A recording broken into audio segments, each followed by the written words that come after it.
Hi and welcome to this video tutorial. Today I'd like to show you how you can use the fast 16th note strumming pattern from the chorus of Limp Bizkit's version of Behind Blue Eyes for your own riffs and solo ideas.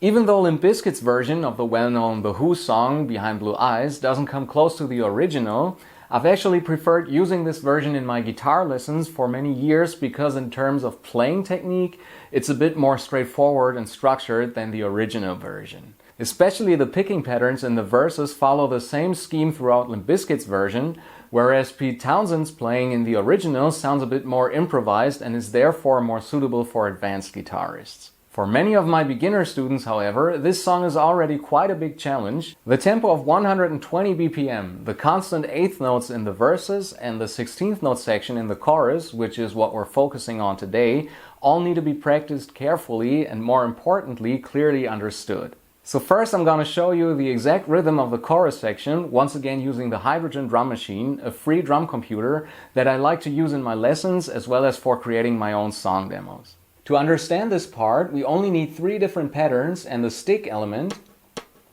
of the standard drum kit in order to set the accents correctly. First, up here under resolution, we select 16th notes, and in pattern number 1, we program just a single hit on the 4 and on the last 16th note. In pattern number 2, we place an accent on the 1, on the 2 and, 1 on the following 16th note, 1 on the 3, then 1 on the 3 and, 1 on the 4, and then one final accent on the 4 and, right here. And in pattern number 3, we have an accent on the 1 and, the 2, the following 16th note, the 2 and, the 3, and the 8th note after the 3.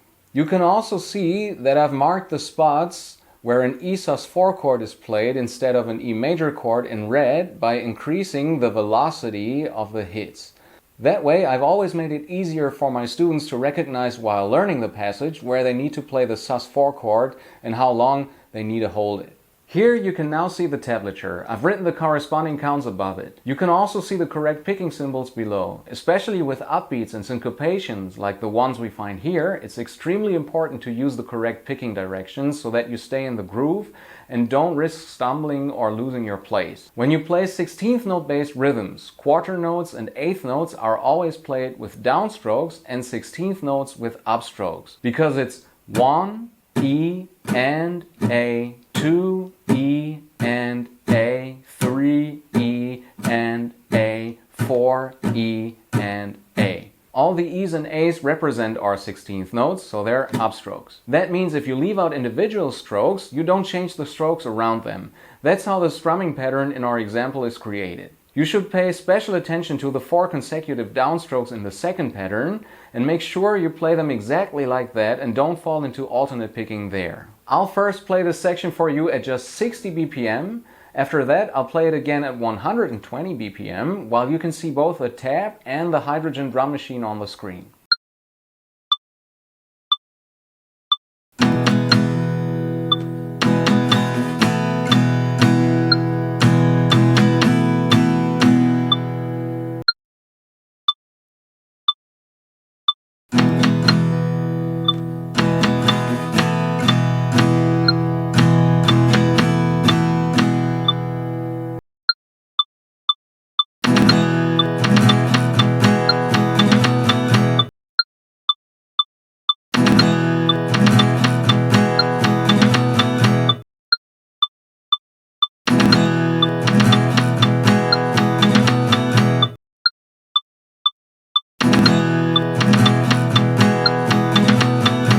When you're learning this, take enough time to really understand the groove.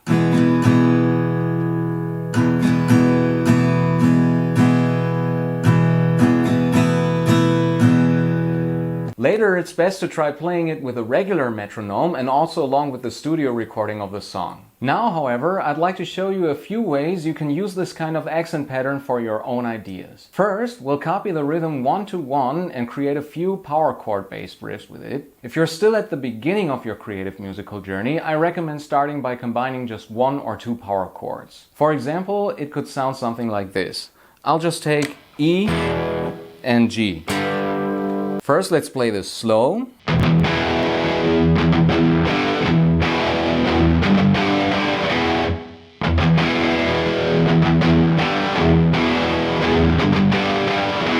then a little faster. Let's try a few other combinations of those two chords.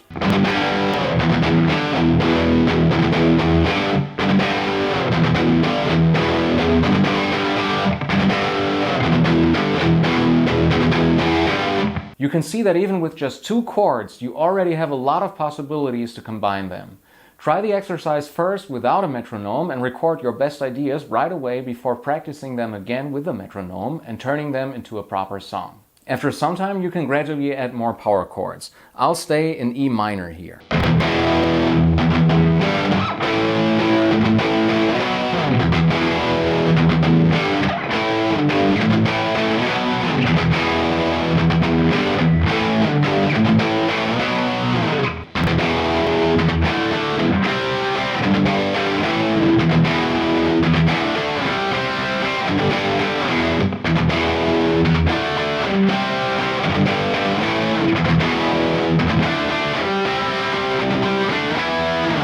Even basic open chords can provide new inspiration here.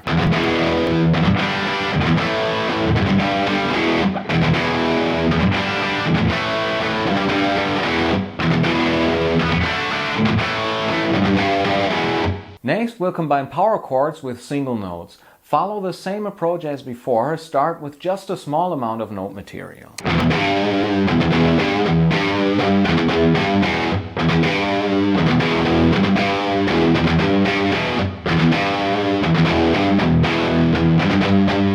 Then feel free to add a bit more.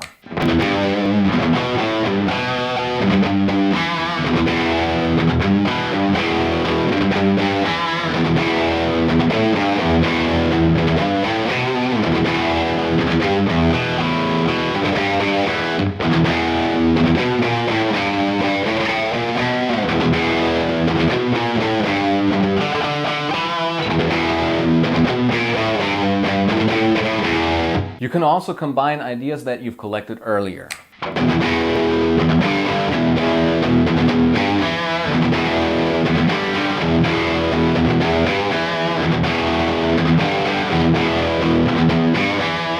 Finally, you can slightly modify the rhythm so that you can experiment even more creatively.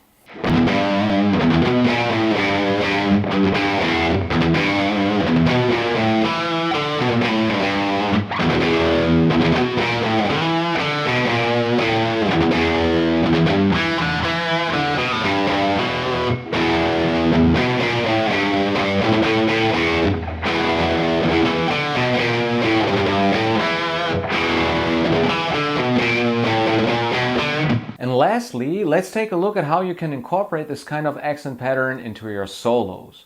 Some time ago, I uploaded a video with a fantastic solo exercise that consists of only 4 notes. Feel free to check that out again. It's linked up here and in the video description. First, choose a key that you feel comfortable in. We'll still use E minor here.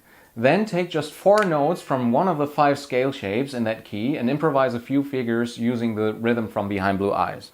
Let's just take these 4 notes here.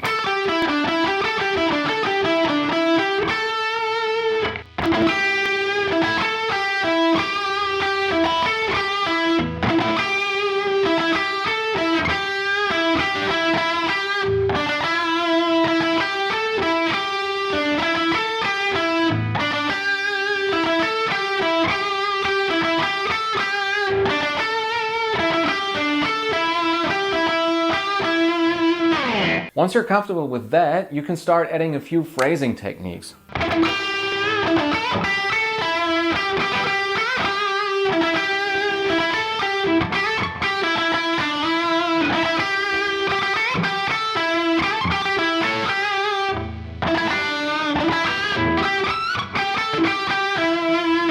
Then gradually use the entire scale across the whole fretboard.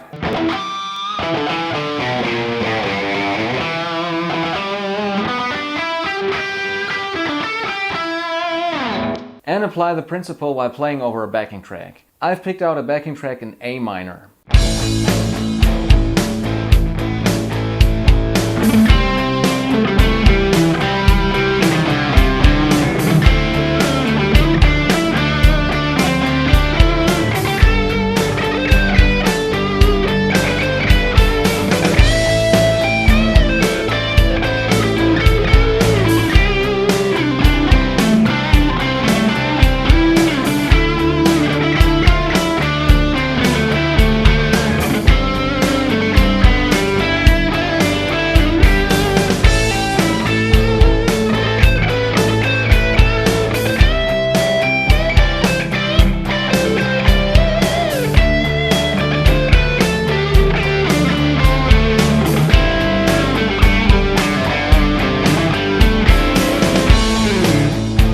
That's it for this lesson. I hope you were able to take away plenty of ideas for your own playing.